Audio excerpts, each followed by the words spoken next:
Kevin, teacher. Yep. Okay. So the next thing we're going to discuss, this is for the Cholim of Klal Yisrael, is the concept of muktzah. Muktzah, as we know it, means things you can't touch or handle on Shabbos because they have no use for the day itself. And they don't have a specific use for the day of Shabbos or Chagim. So it says here, the word muktzah means set aside or excluded. That is excluded from one's mind. An article which is muktzah may not normally be moved on Shabbos. And you have three reasons. A, refraining from a malacha is not sufficient to attain Shabbos rest. The indiscriminate handling of all types of weekday articles may spoil the atmosphere of the day. Muktzah is often used as a precautionary measure to ensure that one will not inadvertently come to perform a malacha. Retiring or unemployed people who are not absorbed in malacha during the week need to recognize the distinction of Shabbos in an additional way. Okay, and it continues to say types of muktzah. Okay, so this we'll have to split this into more than one share. It's actually part of it, because this we're going to just cover the malachic utensils. Kli shemalachto le'isur. These articles whose normal function is to perform a prohibited activity, but it may be possible to use such items for permissible purposes. For example, a hammer, scissors, pen, and needle. These utensils differ from other types of muktzah, since they may be moved when they are in a place one wishes to occupy, or when they are needed for permitted activity, if no other utensil is easily available. For example, a hammer may be used to crack nuts, scissors to cut grapes, a pen to stir a drink, and a needle to remove a splinter. The leniency described in what I've just mentioned in the above sentence doesn't apply to bringing muktzah items indoors to protect them from the weather, but they may be covered. So you can use these things. You can cut, because you're gonna cut the grapes. You're gonna eat the grapes. You're gonna drink the drink, and you need to remove a splinter. So then you can use it for that.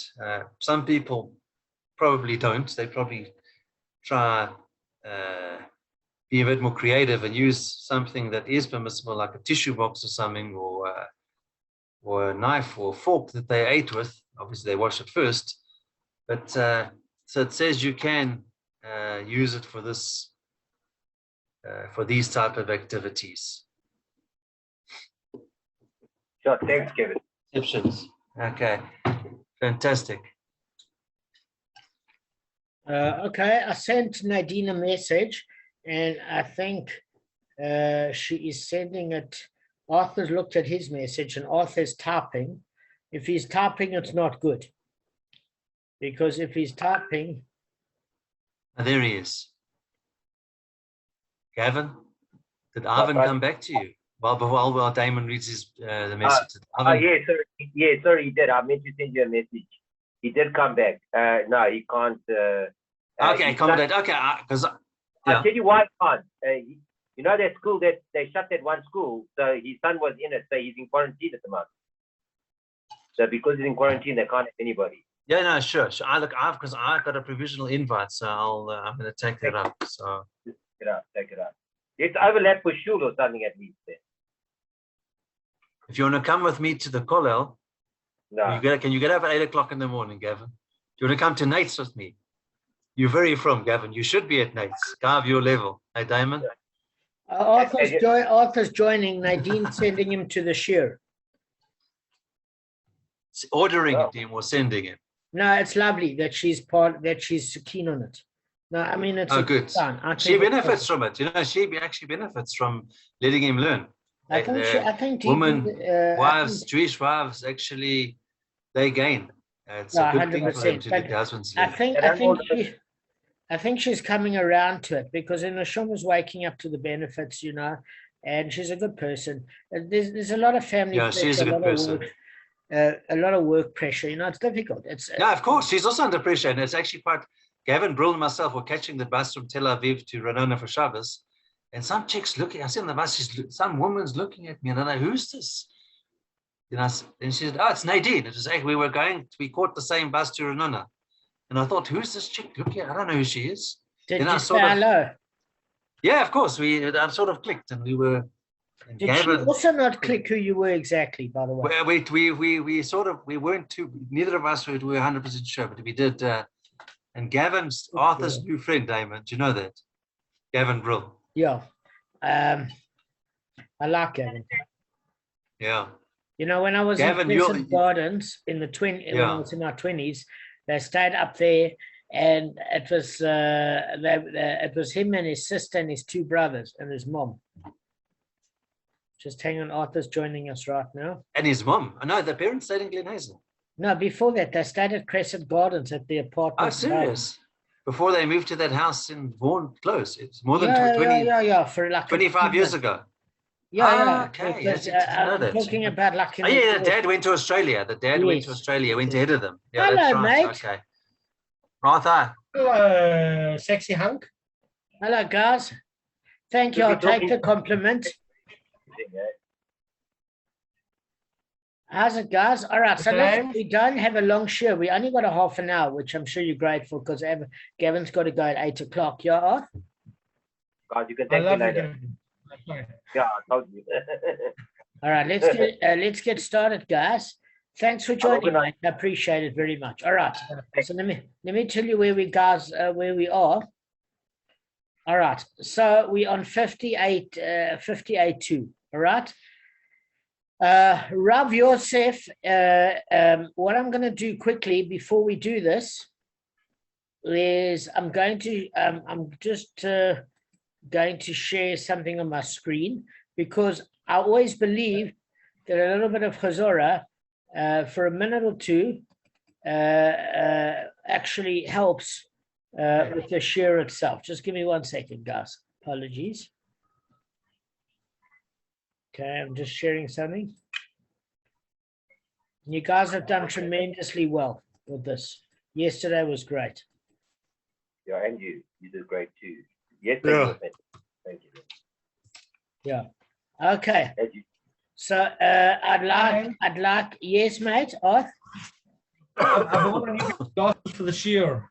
Can I put them on? Sure. And then can you read for us? Yeah, no problem. Yeah, they look perfect. One time I'm sleeping. Rav Yosef's interpretation thus differs from rabbis as follows. Rabbi had stated that Rav Akiva holds the digger liable in all instances, and Rav Yishmael limits liability to a pit in the public domain. Rav Yosef states that Rav Yishmael holds the digger liable in all instances, and Rav Akiva limits liability to a pit in the private domain. As to our Mishnah, which holds the digger liable whether the bore is in his own property or the public thoroughfare, Rabbi understands it as following. Rav Akiva, whereas Rav Yosef understands it as following Rav Yishmael, which is Rashi. Arthur, that was well read. Your readings get better and better, but better and better. I like my glasses. It finds if I'm sleeping or not. I like them. Yeah, very cool. And then my riding glasses. I'm just saying. Very cool. Just give me a sec. I'm just going to stop sharing my screen. Okay. I'll bring it back to my other screen now. Okay. Look normal. Can you see? It's like a snake with fur. What does that look like to you? It does look like a snake, like a rattlesnake. Yeah. A tail. It does. He's not talking about the rest of it. He's just talking about the tail. Yeah. All right. So let's get started. Now that you bear that in mind, bottom line, Rabbi says, Arth, what did he say? Just offhand, let's see if you remember, you guys. What is? Are you talking to who? To Arth or to all To of us? any of you guys. What's Rabbi's view? What's Rav Yosef's view? We've done it 4 times. Okay. Well, it was just on the page now. I know. I want to see what you guys remember. Okay. Arth, you want to give it a try? Otherwise, I'll go You for it. No. Okay, I'll give it a try. Sneaky Okay. person. No, I know it. Rav Yishmael, I'm just taking a guess here. Rav Ishmael holds you responsible in all circumstances. No, I'm hang just on. guessing. Arthur, what's Rabba's opinion compared to Rav Yosef? Rav Yosef? No, The opposite. firstly, what's Rabba's opinion? Okay, Rabba's opinion is that Rabba's opinion that a hole dug in a private domain. No, you're only responsible for the hole, not for the digging of the hole, not the actual hole. No, I'm confused. So Okay. Gavin, give it a try, and then Gavin will. I think it's probably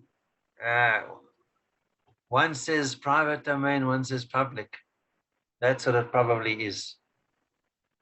Okay. That it's liability only. Okay, Gavin, you want to give it a shot? Please redeem the group. I know you're Jedi not. I don't know if I can, but I'll do the best I can. Can't do any worse. Here we go. Sorry about that, guys. I'm not much better, trust me. Damon's in a different league. I'm not. We all similar. Okay. The way I see it is that is it rubber, eh? Yeah. Or rubber? Rubber. So rubber's on. So he interprets this Rabbi Akiva as being the fact that that Rabbi Akiva looks as the Okay. That you're liable in both the public and private domain. Excellent. Rabbi. Okay, sorry, I just had a swing blank. Sorry. Okay, and then the second guy is Rabbi. No. What is Rich? Hang on, we haven't finished Rabba. So Gavin said it excellently. Rabba holds Rabbi Akiva as holding a person liable in both public and private domain. Excellent, Gavin. How does he hold Rabbi Yishmael? And with Rabbi Yishmael, it's different. So with Rabbi Yishmael, he says Rabbi Yishmael is only in the public domain. Yes, he holds somebody liable only in the public domain. Gavin, that is absolutely excellent. Guys, you've got to give him 10 out of 10. Seriously. Sorry, I knew it. I just went to... Okay, so exactly. Rabbi says Rabbi Akiva holds liability in all circumstances. Use the word liability. And he holds Rav Yishmael, and he says Rav Yishmael holds liability only in the public domain. Excellent, Gavin. How does Rav Yosef hold? So it's the exact opposite. So basically, he says that Rabbi Yosef says that Rabbi Yishmael. Yes. That Rabbi Yishmael says that holds. So he says that Rabbi Yishmael is that you're guilty, that you're liable in both the public and the private. Excellent. And he says that in the Rabbi Akiva is only in the private domain. Excellent. Gavin, you get the Talmud Chochem award for the really, but Arthur, you've got to give it to him when it's due. It wasn't challenging, but appreciate it. Thank you. Okay, so good, guys. All right, so now that we've got that in mind, we can carry on with the Gemara. If you don't have that basic concept in mind, the rest of the Gemara won't make sense to any of you. That's a fact. Do you agree? I'm going to just lift this cat gently off the table. Just hang on for me a sec, guys. Apologies. Come on, my precious. So Arthur, you keep throwing your cat to the ground floor and then he keeps walking back up again to the second. Can't hear you, you're on mute. No, you can hear me, you can read lips. Can your cat jump off the second floor or is that dangerous? Right, guys, let's sorry, we've only got 20 minutes. Guys, we've got 20 minutes. Let's get back to it. Yeah. All right. So Rav Yosef's interpretation is challenged. Okay, again, Rav Yosef holds that Rabbi Yishmael holds liability in all domains, but Rabbi Akiva only in the private domain. So they challenged Rav Yosef from the following brisa. If one digs a pit in the public domain and opens it up to his private domain, he is exempt for paying for damages incurred by those who fall in, even though one is not allowed to do this because we may not create a cavity underneath the public domain. If one digs ditches, pits, or vaults in his private domain and opens them to the public domain, he is liable to pay for the damage that they do. So you can see this Bryce is showing an opposite. One case is an exemption for the private domain, and the other one is liability. And if one digs pits in his private domain adjacent to the public domain, in this case of those who dig foundations for houses abutting through the public thoroughfare, he is exempt from paying for the damage that they do. Okay, so this was a case again that we addressed in terms of foundations. Why? Because a house has to be safe. It's a necessary construction. It's not cosmetic. Otherwise, if your foundations are not bigger than the house, then it's going to collapse on the tenant or the homeowner or his family. So obviously the foundations will jut into the public domain and you get the right permissions to do so. That's why you exempt. But Rav Yossi, the son of Rav Yehuda, holds the digger liable. Why? Unless he makes a barrier 10 tefachim high, which is what something Kevin mentioned the other day, between his excavation and the public thoroughfare. Or unless he draws his excavation back from the place where people walk and the place where animals walk, a distance of 4 tefachim. So he's either got to make a barrier wall or draw it 4 tefachim away from the public domain. Those are his choices. So now the Gemara is going to develop its challenge. In its final clause, the Bryce implies that the reason the digger is exempt is that he basically dug foundations. But if he didn't dig foundations, he would be liable for damage to pay that the excavation causes, even though it's in his own property. Why? Because since the excavation abuts within the public domain, the digger can't tell the victim, why did you or your animal walk on its edge? So this case is analogous, guys, to the one in which a person dug a bore in the center of his domain and then renounced ownership of the area around it, right? But he didn't renounce ownership of the pit. In that case, he can't defend himself by saying to the victim, what are you doing in my property? Because he allowed the public to go within that constraint around the lip of the pit. So it's the same thing here. The minute it encroaches in the public domain, it's a classic case of private property damage where he allows the public around it. That's why it's classified as private. Okay? So this Tana holds a person liable for damage in his own domain. Okay. But if you excavate it for the purpose of laying a foundation, you're not considered negligent since it's usual to do so and is therefore exempt from compensating those who fall in. That's according to Rashi. Fine. So, okay, so that makes sense so far. So the Bryce's last clause contradicts its first clause. Why? Because the first clause exempts a person of liability for damage by a pit in his own domain. The last clause implies he is liable unless he dug it in order to lay a foundation. Okay? So then basically we're saying, listen, if there's not a foundation, he's liable. So why in the first case in a private property, he's exempt, and in the last case, he's liable? Does that make sense, guys? That's the question of the Gemara. Now, whose opinion is reflected in each clause of this brisa? All is well according to Rabbah. Why? What does Rabbah hold, guys? He said that Rabbi Yishmael and Rabbi Akiva disagree regarding the status of a bore in one's own domain. In other words, Rabbi Akiva says in both domains you're liable, and Rabbi Yishmael only says in the public domain. So, in your own domain, that's where the disagreement is. Yishmael saying there's no liability.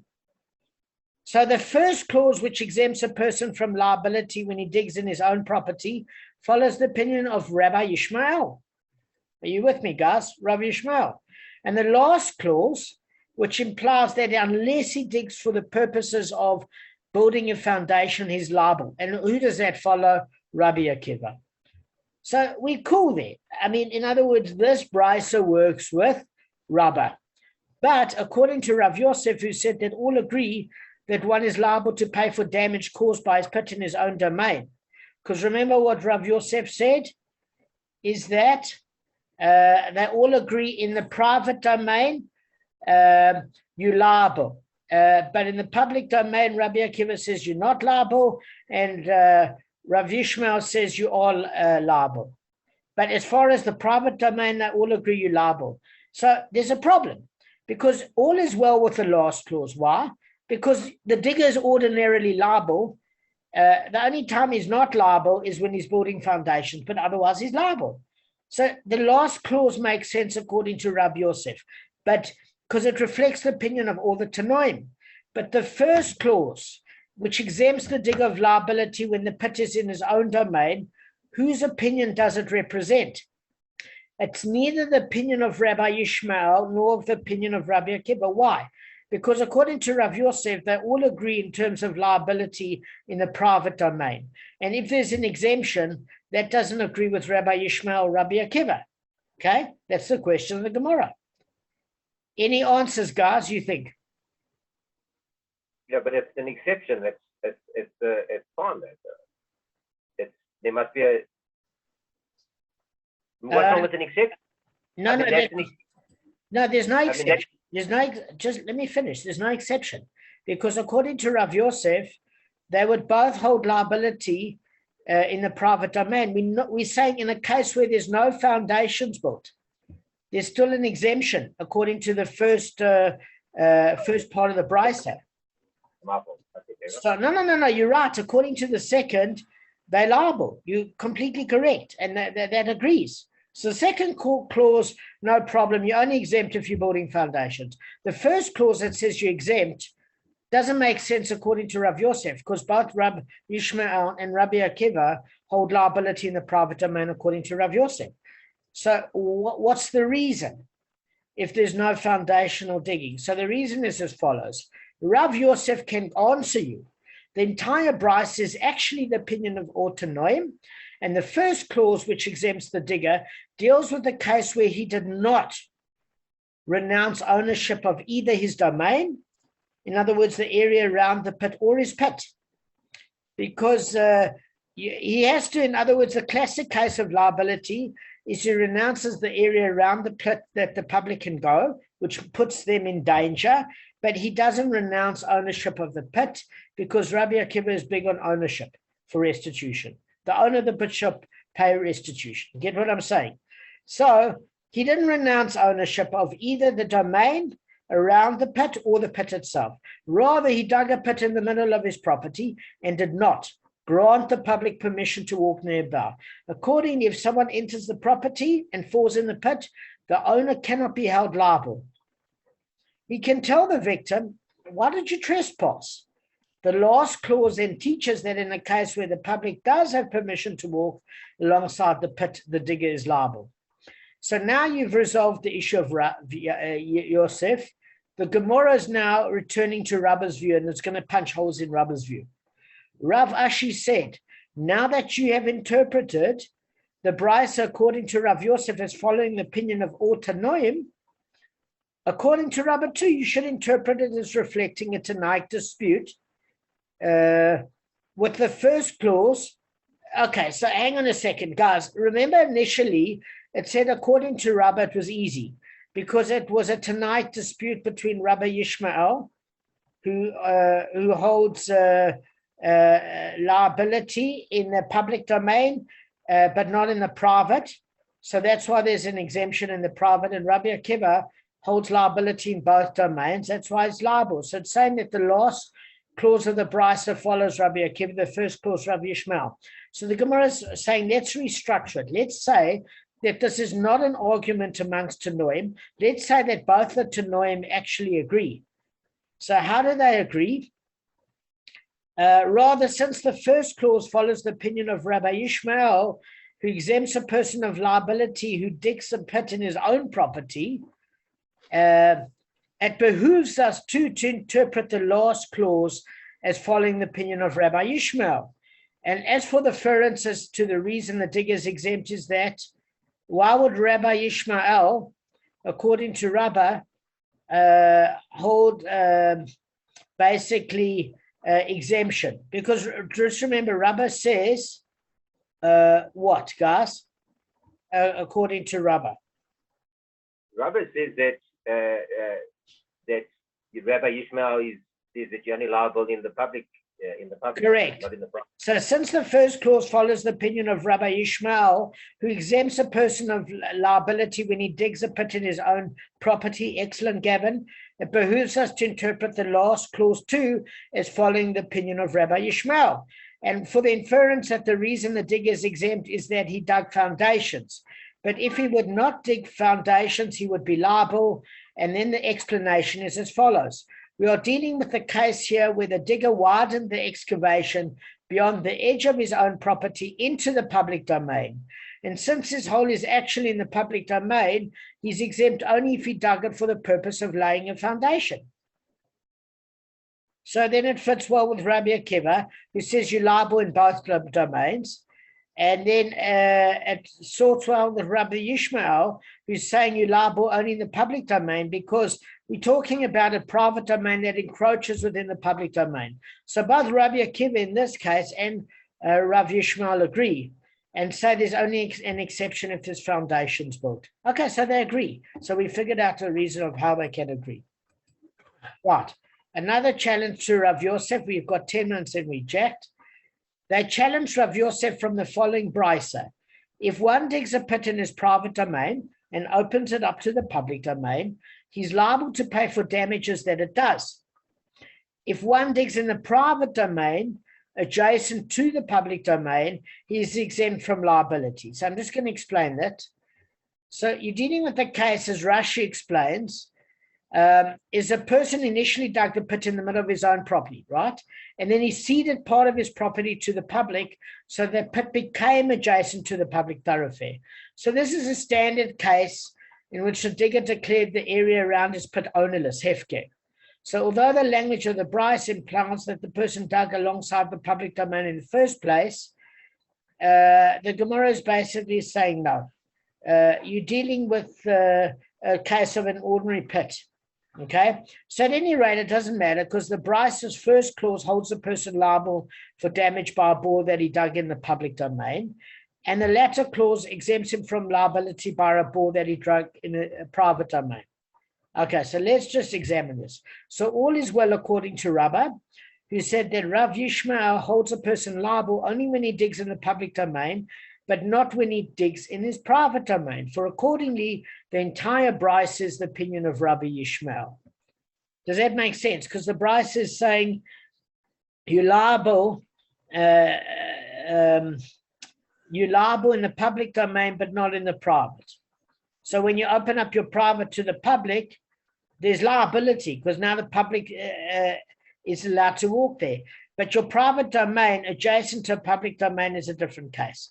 But we've got a problem according to Rav Yosef, who said that Rav Yishmael holds a person liable in all cases, and Rabbi Akiva holds him liable only when the pit is in a private domain. So you're fine with the first clause, guys. Why?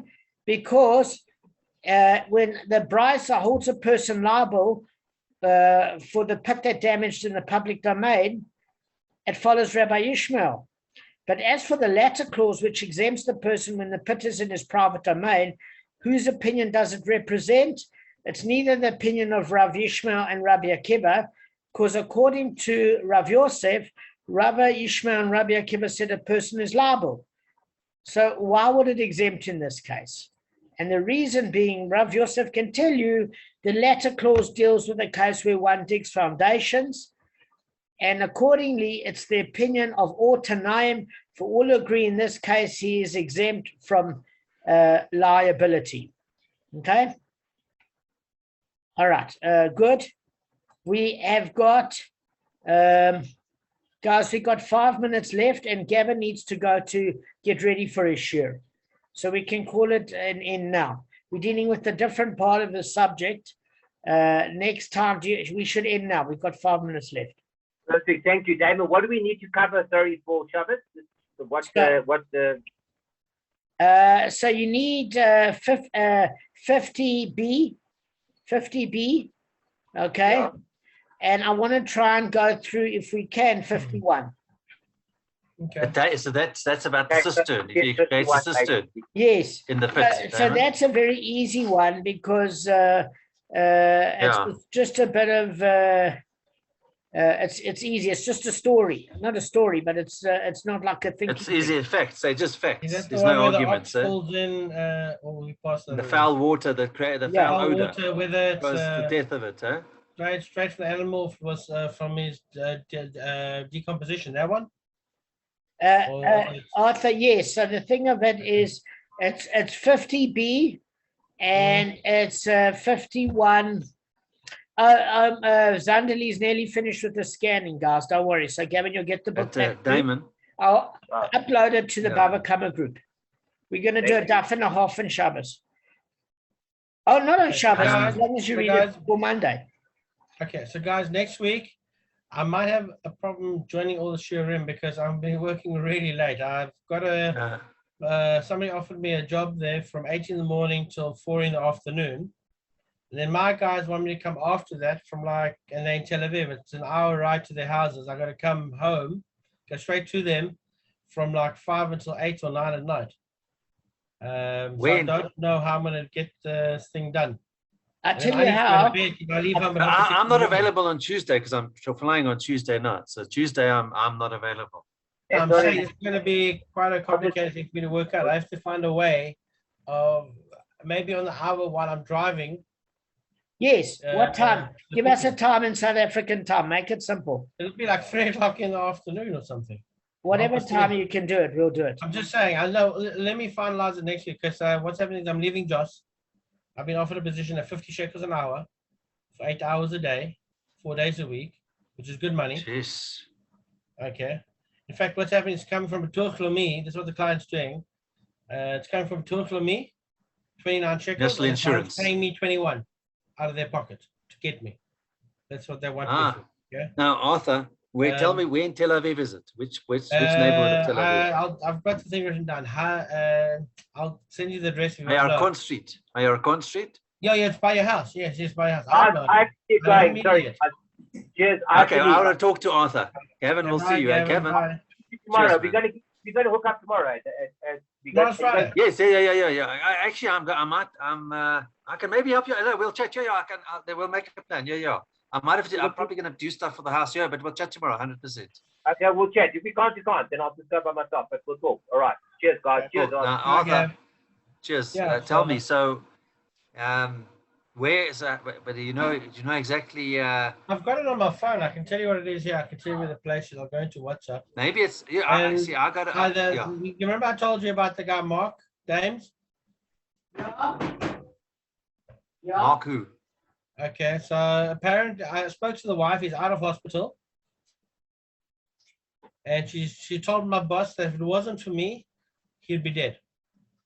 She's the only one that noticed that he had that his face was red and his oxygen was low, but he wasn't coughing. He actually had acute pneumonia Jeez. in 91. And I said to him, I was sitting there with him, and I said, Jeanette, can you see his stomach? How fast he's breathing? He's taking shallow breaths. That's not good. Let me get my oxygen meter out. That's what triggered the first thing. Put it on his finger. His oxygen was between 81 and 88.